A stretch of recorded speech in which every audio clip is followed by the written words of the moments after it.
Yeah, I know exactly who you're talking about.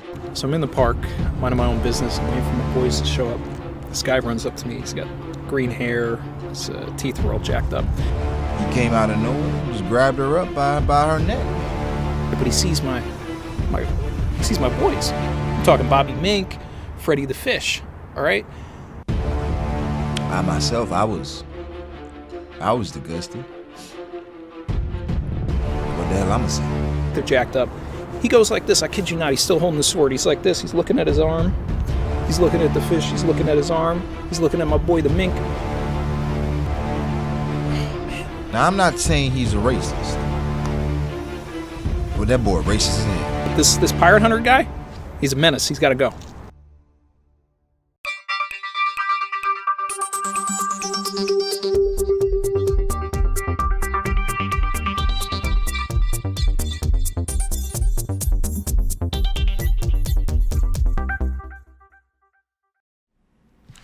Good afternoon, everyone. Bob Dillison here, again with our daily One Piece news, and we're going to continue our coverage of the trial of the century featuring Roronoa Zoro versus the world government, where he's being tried for several counts of hate crimes, racism, and bigotry against minorities. Now, over the court case, we've already had the plaintiff, Gang Capone Beji, bring in some powerful witness statements, and the defense is about to set up their own case right now. But before we get into the coverage, we have a very special field reporter from Joy Girl News. Take it away, JG. Give us a summary of the events that have happened so far. Thank you, Bob.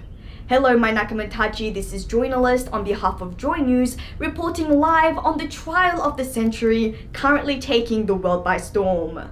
This should have been a moment of celebration for One Piece fans everywhere, with Zoro just having recently taken down the top Beast Pirates officer. However, officials can't help but comment on the fact that his opponent is yet again a member of a dark-skinned endangered species, raising speculations as to whether King is but another victim of the supposed ethnic cleansing that this green-haired man is being accused of. We've just heard the horrifying statements from traumatized eyewitnesses who have come out and bravely shared their run-ins and experiences at the risk of putting themselves and their ethnic loved ones in increased danger. It seems that Zoro is causing chaos wherever his sense of direction takes him, which is as scary as it is unpredictable. And yet, he is not without his supporters, as the KK... So sorry, my profuse apologies. The ZKK are still cheering on the Straw Hat Swordsman, loudly voicing their support for Zoro's acquittal so that he can move on and play a hand in Kaido's downfall. It is now 10:56, meaning we are only moments away from hearing the witness statements for the defendant, and possibly a statement from the defendant himself, if by some miracle he manages to find his way to the stand. Whatever comes out in the next couple of hours is sure to change the landscape of the One Piece fanbase forever, and we can only hope that justice will prevail. We go into the courtroom now for a live update. Now, I know it's normally out of character for a judge such as myself to really provide any feedback or any opinion on what I just heard. But the testimony of those two powerful and brave young men have moved me greatly. And I'm sure I can speak for everyone else in the courtroom when I say this. Kyoshiro, whoever this star witness that you have that's supposed to be coming into the courtroom today, he better be serious, because that was strong. Why don't you bring in your witness, Kyoshiro? Thank you, Your Honor. Ladies and gentlemen, the witness that I have today is a man of integrity, a man that has known my client Roronoa Zoro for quite a long time, and honestly virtually raised him. This is a man of great prestige, ambition, honor. I present to you Koshiro, Zoro's teacher. Koshiro's not here. What do you mean he's not here? Yeah, he died. What do you mean he's dead? He fell down some stairs. Stairs? Yeah.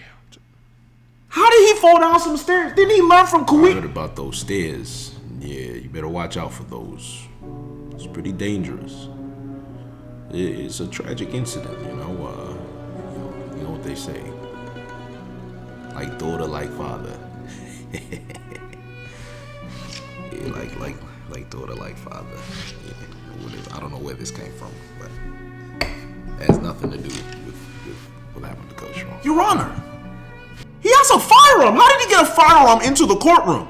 Your Honor, please do something about this. He clearly did something to my witness. Kyoshiro, if you accuse Capone of anything else, I will find you in contempt of this court. You lost your witness. That's not on Capone. That's not on me. That's not on this courtroom. That's on you. Do you have anything else to bring to the courtroom? Your Honor, I have to say what's going on in this court is nothing short of severe malpractice, and I will be having complaints about this. But luckily, I have another witness statement that is powerful and is more convincing than the other two that this fraud, Capone, gave us. Roll the clip. Yeah, I know the guy. I've seen him before. And let me just say, I've dealt with a lot of discrimination in my day, a lot of prejudice. You know, growing up in these SKIT schools with a dark wing, you're bound to be called all types of terrible names, you know. The kids, horrible things. People call me Dark Wing Cuck, Donald Cuck, a lot of cuck. I don't understand why, you know. The worst of it all was when they kept calling me Fat Sephiroth. I mean, that's just cruel. Fat Sephiroth, really? But let me tell you about discrimination, okay? One day, I'm just hanging out, minding my own business, fishing over on, some of these Skypean fish, right? Trying to get a skyfish one day. Trying to mind my own business. And what do I see? This tall, gangly looking son of a bitch out here talking about this boat that he wants to take people on against their will, right? He wants to take people on a boat against their will to this other land. Oh, where have I heard that before, huh? Yeah, the guy was already sketchy as it is, coming in looking like a Walmart M&M with this white bandana on. I was getting nervous. I'm gonna be honest. I was getting really nervous standing around him. But if that wasn't bad enough, this woman of color, this beautiful woman of color, right? She was just minding her own business, talking about some rocks or whatever, some stones, and then this guy just goes and zaps her in the face. Who does that? A hate crime out of nowhere. And what do I see? This beautiful woman gets zapped. And who comes to her rescue? The green-haired man in question. Like a hero. She was about to crack her head on the stone, break her head and her brains spill out her face.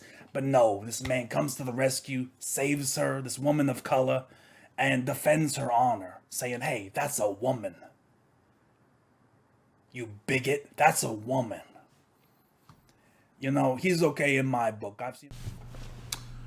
I have to say, that was a pretty compelling statement. Nice work, Kyoshiro. Nice work. Your Honor, I have another witness statement that will put this case to bed for good. Roll the clip.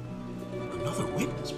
How is that possible? Wait a minute, there was no witness on the statement. Your Honor, what is... I object! What, Your Honor! Overruled. Roll the clip. Are we rolling?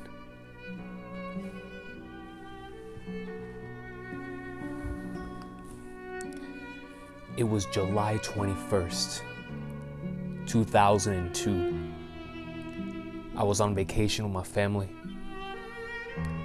My daughter just wanted to drink, man. She just wanted some water, dog. And so as I searched around Alabasta, I looked in every single corner that you could possibly think of. There was no water to be found. I got to the point where I found some catacombs. And within the catacombs, I saw this massive, humongous poneglyph, ancient writings. And there was one man that was standing in front of it. And I was like, yo, he might be able to tell me where I can get some water. I mean, if he's somebody who appreciates the ancient texts, then he can help me out. So I went up to him and I was like, yo, brother, can you please help me out? My family, we need water. And he didn't hear a word I said. Instead, I just kept hearing him mumbling something to himself. I'm gonna make my founding fathers proud. So I said, founding fathers? He appreciates the Nefertari family. He can help me out. So I tapped him on the shoulder and I was like, brother, can you please help me? And you wanna know what he said? Do you wanna know what he said? He turned around, put his hand on one of his 3 blades, and he said, "Brown." Super quick. "Brown." And I was like, "Whoa, whoa, whoa, whoa, whoa, relax. I just want some water. I just want some water, brother. Let me know where I can find some water." And he just kept looking at my arm. He just kept looking at the exposed part of my arm. And so I tested him. I looked at him and I was like, and you would see the purple in his eyes, it would move. I had a mishap where it got stuck. And then I felt this omniscient presence. The poneglyph, it spoke to me and it was like, "Talk to him about your job application." I was like, "Job application?" And he got closer and closer and I was like, hold up, brother, hold up. My job application, it says Hispanic, Latino, white. Hispanic, Latino, white. And he stopped moving. The look in his eyes, it disappeared after I said that. And he walked up to me. No more malicious intent. And he dapped me up like we'd known each other for years. And I was like, hold up, this brother's a little messed up. He's a little messed up. I shook his hand. I went about my day. I was like, I'm going to find some water somewhere else. I escaped the catacomb and I ran. And then I walked outside. And I went down the alleyway.